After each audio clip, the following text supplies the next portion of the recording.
প্রেম যে বানিল মুক্ত হলো সকল পাপদায়, প্রেম যে বানিল মুক্ত হলো সকল পাপদায়, প্রেম যে বানিল মুক্ত হলো, প্রেম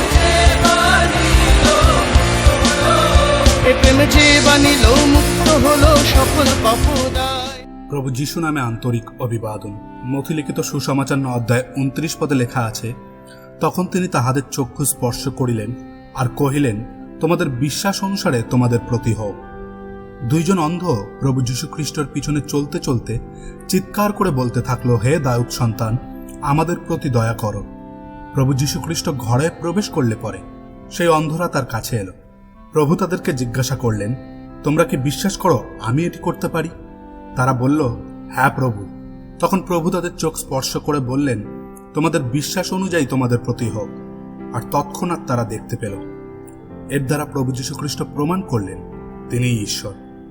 এই সংসারের প্রথা বা নীতি হল দেখে তারপরে বিশ্বাস করো, কিন্তু ঈশ্বর বলেন বিশ্বাস করো তবে দেখতে পাবে। সুতরাং যে ব্যক্তি নিজের পাপের জন্য অনুতপ্ত হয়ে প্রভু যীশু খ্রিস্টের কাছে সমর্পিত হয় ও তাকে বিশ্বাস করে, সে নিজ অনন্ত উদ্ধারকে অর্থাৎ পাপের দণ্ড থেকে রক্ষাকে চাক্ষুষ দেখতে পাবে। ধন্যবাদ। ধরো লড়ে ঈশ্বরের প্রেম যিশু ডাকে।